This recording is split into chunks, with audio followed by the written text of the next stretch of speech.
It's me again. I hope you watched my previous video. I came to the UK on 2006, later 2006, in November 2006. No, not November. September 2006. When I was trying to look for a job, it was quite difficult when I was looking online. You should have bookkeeping qualification, accounting qualification, and stuff like that. So I only have my Philippine qualification, Philippine degree, Bachelor of Science in Accountancy. And so what I did, a friend recommended or suggested to me that I should go to UK NARIC. I will put the link down below. It is a company or organization that would convert your degree from a different country into UK qualification. So when I did that, I think I paid £50. To be honest, I can't remember. So when I've done that, I think I submitted to them my diploma, my TOR, transcript of records, and I wrote cover letter. Maybe it changed now already, because that was like, wow, 2006. So, you know, it's quite a decade already, more than a decade already. So so that's what happened. And then as far as I can remember, it says on the equivalent on the paper that the equivalent of my degree in the UK is HND, which is High National Diploma. It's a diploma certification, or a second year in university degree, studying a degree. So yes, so that would my qualification. But if I'm taking a board exam and I had a professional qualification or certificate, ano bang tawag sa atin? PRC. Please remind me what it is called when you pass a board exam and then you get this qualification. So if I was a certified public accountant in the Philippines, if I took a board exam in the Philippines and passed and become a certified public accountant, if I convert it here, I would be considered as a accountant, because it is recognized. You know, CPA is recognized internationally. But since I didn't do that, I still have to study university and then take the exam to become a fully qualified accountant. Here in the UK, they don't have a board exam. So you study a degree. For example, if you study like to become an accountant, you just study for 4 years, and then you become an accountant at the end of the degree. So after, you know, studying, like for example ACCA for certified chartered accountant, you study for 4 years full time, and then you become an accountant at the end of that. But of course you do exams throughout your years in university anyway. But we do in the Philippines too. We have, you know, prelim, midterm, final. So yes, basically the same. And then like if you want to be a management accountant, just like where I'm heading, is you study also in 4 years in university, and then you become an accountant at the end of the course. So this is how is the system here, guys. If I'm wrong, please comment down below, but this is what I've understood all through my research of studying here. And so what I did, so I converted my degree from the Philippines to the UK. As I've said, it's equivalent to the second year of uni here. So I was really desperate to find a job, and another friend told me to do a distance learning qualification or course. And so I studied Sage bookkeeping at that time. I don't know what it is called now, Sage bookkeeping qualification, because in the Philippines way back when I graduated in 2003, we didn't do any computerized bookkeeping. We do the manual one, you know, those big worksheets, big journal, notebooks, ledgers, and stuff like that. When my friend told me that, I became very interested because I've never experienced using accounting software before. So I've studied that for 3 months, but during at that time I was already looking for a job. So I put on my CV that I am studying Sage bookkeeping at the time, and yes, so that was added to my CV. So I have a UK, not qualification, UK education per se. So I have the Philippine education, which is my degree in BS accountancy, and then my UK education is Sage bookkeeping present, studying at the present. So that was my only addition to my CV. So when I went for an interview, I signed up through an agency, like you can do online agency, because there are agencies online, just same as Indeed. It was something else before. Or you go to an office. Sometimes they would like to, they call you, like if they find your CV online, the agent call you and then they invite you to their office to conduct an interview, or just to meet you and get to know you. I went through an agency. The agent asked my background, where I came from, the work I did, and what type of work that I'm looking for, etc., etc. And then the agent told me if I'm interested to go for an interview because I was shortlisted. So the company is a charity. It's a national cat center, and it's a huge charity in the UK. One of the huge charity in the UK, if not the only one, for cats. So the agent forwarded my CV to the company. The company included me in their shortlist, and then the agent told me to go for an interview, in the initial interview. So I went there. I prayed, and I prayed, and I prayed on my way there. I prayed the rosary, guys. I brought this rosary from the Philippines that my mom gave me before she got sick and passed away. And yes, that was really sad because she was sick, and I have to fly to the UK 2 weeks after she died. So anyway, so she gave me this rosary. I still have it with me. It's broken already. I still have it with me. So I prayed this rosary again and again and again until I arrived at the office or the building. So I went to the building, had an interview. My advice to you guys is you just have to be confident in the interview. It was my first British interview. And you know, guys, their accent, I am used to their accent now, but in the beginning, I was so nervous, so scared that I would not understand them. I don't know, for the life of me, God given me good ears, good understanding. So this lady, a very nice lady, with HR and with another person which is part of the team. I think that lady who interviewed me, the main lady, is the financial controller. So they were looking for accounts assistant to do their accounts receivable, payables, and banking.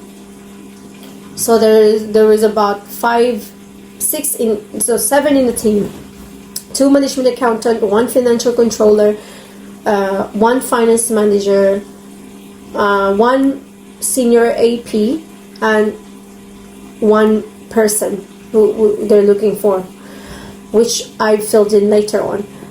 So in the interview, I was just there for the experience.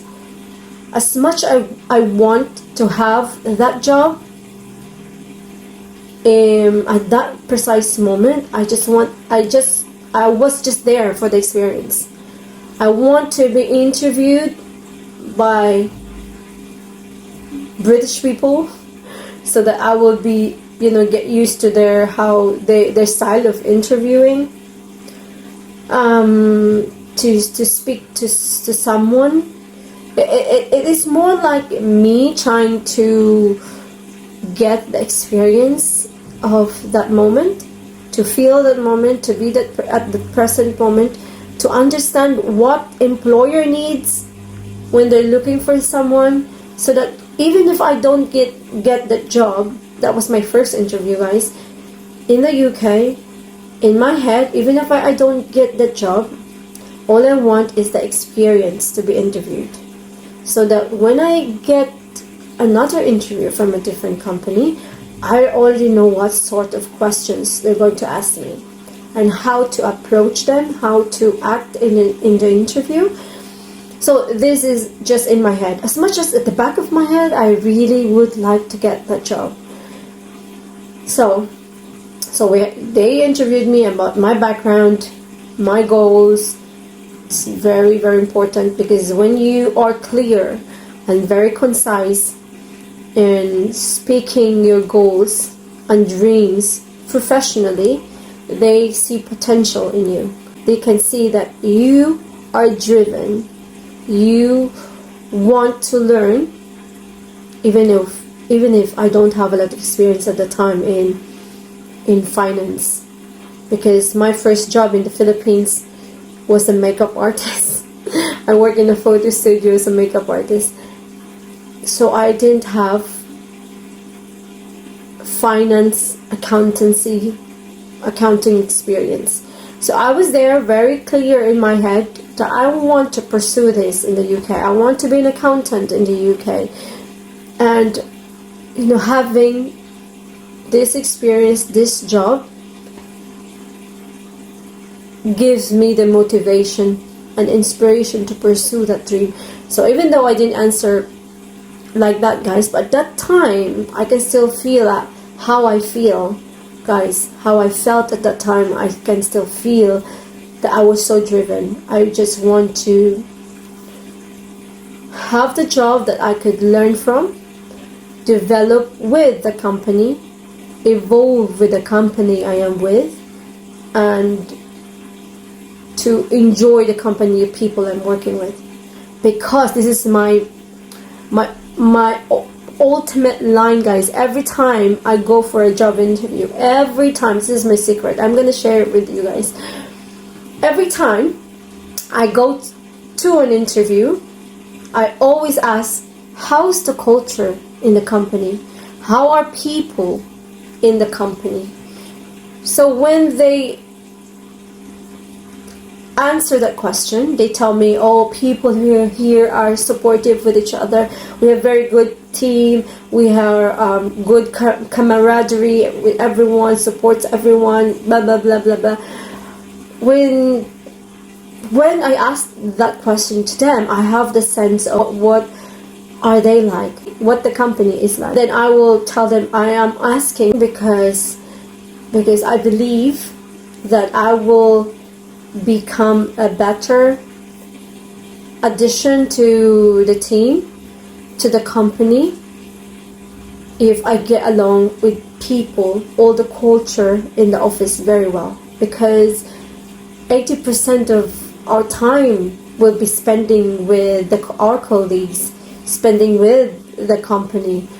So it would be really bad if the culture in the company would not coincide with my belief professionally and stuff like that. So that's always get into an insight of what they are like as people in the company, and what's the environment in the company, if it is really good for you. Are you going to be an asset to the environment? And I also add, guys, that accounting is almost the same in every company. We process invoices, we pay suppliers, we do bank reconciliation, we do profit and loss. We do all of those in all companies.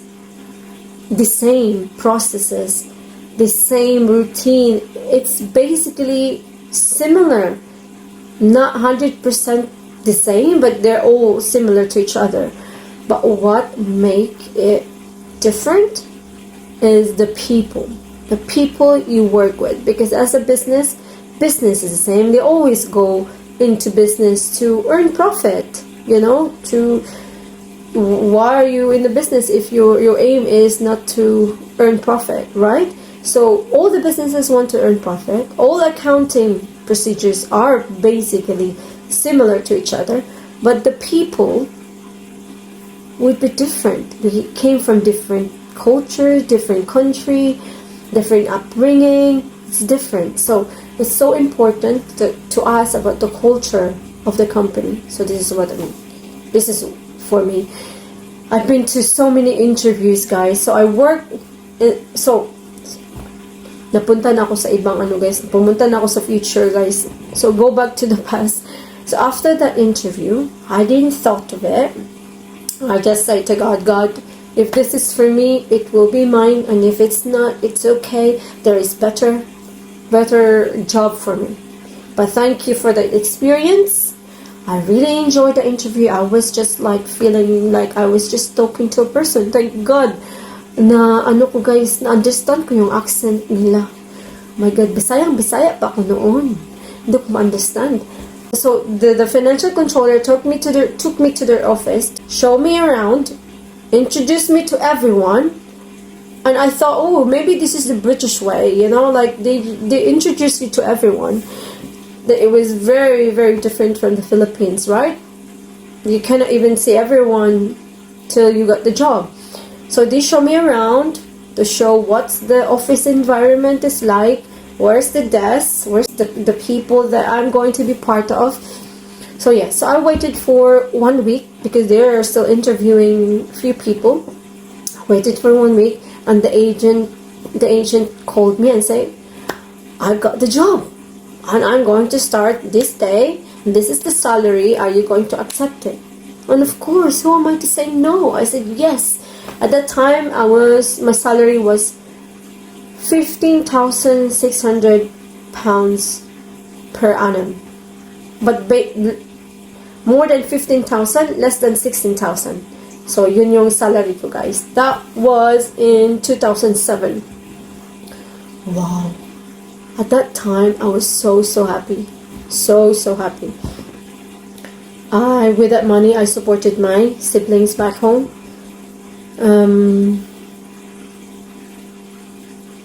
Yeah, it was very tough time.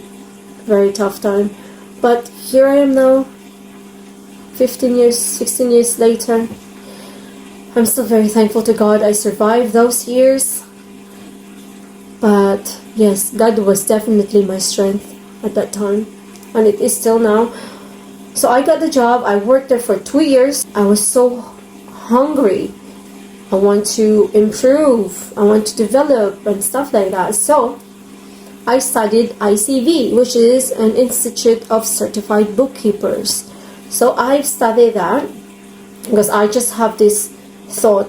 Now, my edge versus my competitors in the UK is I have an experience already, but I am willing to learn. So I've studied. So that would be an addition to my CV and to additional points in the interview. So I studied to become a certified bookkeeper. So I studied for a year, six months to a year, because it was distance learning. So they just sent me the books. I study by myself. I have a tutor that I can call if I have questions. But I like bookkeeping. Without boasting, guys, when I was in 4th year high school, it's my favorite subject in economics. I think it was in economics. I can't remember. Bookkeeping, journal entry, my favorite to a T. Favorite. Although in computerized bookkeeping, you don't see so much of the double entries, but you do in the journal. It's still, you still need to know basic journal or double entry bookkeeping. So I studied that for 1 year. I found a job in a manufacturing company, complicated. Management, costing subject in university. Very, very, very, very, very helpful. So my favorite too. Costing, my favorite. I worked there as an assistant, accounts assistant. The same job title, quite similar job responsibilities, but more responsibilities. And the company is quite huge because it's a manufacturing company. We have factory, we have production, but it's quite very good environment. We have R&D, we have software engineers, we have purchasing, we have marketing, we have HR. It really was a big company. It was in a very nice English country town, a very old English country town. My colleagues are really good, very nice. Most of them are men because it's engineering, manufacturing, only a few women. My direct line manager is one of my closest friends in the UK. We're still friends till now. I worked there for 4 years, guys. 4 years. 4 good years. And then I wanted to go and move to a bigger town. So I moved to a bigger town, found a job in a game company. And I was such a gamer at that time also. I played Xbox, Call of Duty, Creed, a lot of stuff. I was like 25, 26 years old at that time. So yeah, I did not last for a long time in that game company. I didn't like the environment in the office, in the finance office. Yeah, I didn't last long. I only worked for two weeks and I gave up and found another job. And then I found another job. I was temping for 3 months and then found a job in a hotel as a bookkeeper / accountant. It was a mixture of everything because I was the only one as a only finance person in that hotel because their head office is in London. I worked there for 2 years and then I worked in this current company after that. So yes, I've been moving. This company that I am with is the longest I have been, going to be 6 years. I'm studying at the moment, so I don't think I'm gonna look for a new job or another job. So I just have to finish my study. So let's see. Part of me is really tired from working, but at the same time we have to pay bills. We have to do, I have my investment. I have to save. I have to, yes. And hindi pa ako nakauwi ng Pilipinas. 4 years na, guys. Magpo 4 years na. Yeah, that's it, guys. I hope this video inspire you, lalo na kayo na papunta pa lang sa UK or nandito sa UK and you don't know how to begin in your job search. For me personally, try to do some courses na nandito sa UK na related sa course niyo doon sa Pilipinas para magamit niyo dito, guys. Kung nurse na kayo doon sa atin, much easier dito mag-apply as a nurse kasi may qualification na kayo sa Pilipinas. Like certified na ng professional body. Kung CPA naman kayo sa Pilipinas, I think it is recognized here. Yes, and don't be afraid to start small, in a small role, kasi you will have that as a stepping stone towards the goal, your dream job, really, because this is my dream job now and I just want to evolve in it. Yes, and good luck at salamat at umabot kayo sa ending ng video na to. And if you like this video, please don't forget to click the like button and subscribe if you haven't done it yet. And I hope hindi boring yung ako lang nagsasalita, walang music o walang cut out na background. Thanks guys. Bye.